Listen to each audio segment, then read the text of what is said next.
The Spanish Civil War started when a group of people who tried to win control of the whole country failed. The country was then divided into two groups, the Nationalists and the Republicans.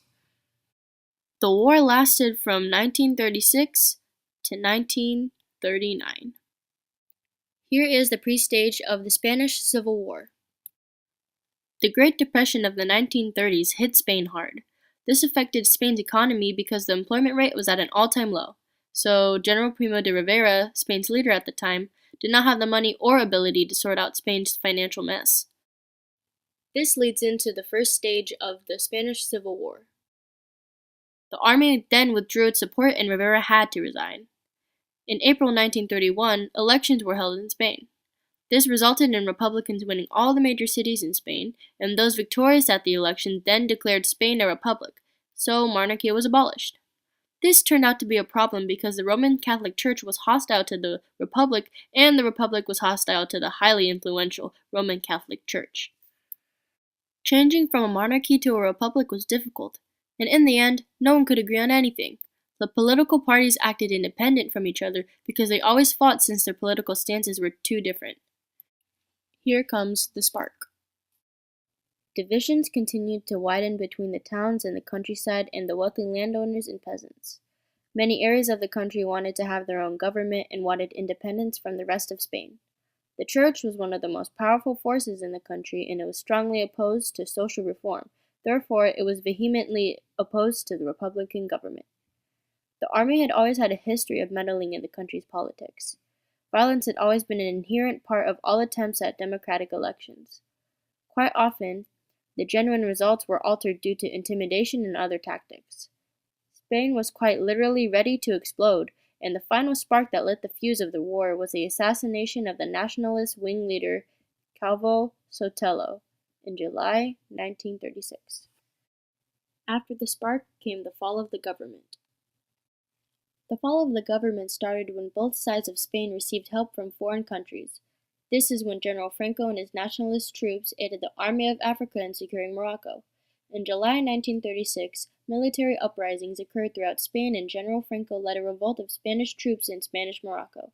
By September, Hitler agreed to aid the nationalists so Franco and his troops returned to Spain. France and England decided to stay out of the war, but the 1st International Brigade arrived to bolster the strength of the defenders of the Republic. Throughout the autumn, the nationalists won major battles, consolidated their power, and appointed Franco commander-in-chief and head of state. Germany and Italy quickly recognized the new nationalist government and provided Franco's troops with new warfare material. Unable to match the nationalist war machine, the Spanish Republic sought outside support and turned to the Soviet Union for military supplies. The Soviet aid increased internal divisions between communist and non-communist supporters of the Republic, and the anti-nationalists began to splinter into factions tied to differing political goals. The Declaration of Intent to Change happened a few years after the war had started. In January 1939, Spain's capital Barcelona was captured, and soon after, the rest of Catalonia, which was a key Republican stronghold, fell. With the Republican cause all but lost, its leaders attempted to negotiate a peace, but Franco refused. On March 28, 1939, the victorious nationalists entered Madrid in triumph, and the Spanish Civil War came to an end. Up to 1 million lives were lost in the conflict, the most devastating in Spanish history, but this was not the end to all of Spain's problems. Here is Stage 5, Transitional Government Problems. Franco began a reign of terror aimed at the physical liquidation of all his potential enemies. Concentration camps were set up. Tens of thousands were shot. Mass executions would continue until 1944. Meanwhile, World War II was well underway, and many of the volunteers took up arms against fascism again. Stability and aftermath. After the war ended, Spain suffered under 40 years of Franco's rule. They were diplomatically isolated from the other countries, and the country itself was in turmoil. There had been a huge loss of life and damage to the infrastructure. Franco was in complete control and the government revolved around him. Industrially, Spain suffered extensively too.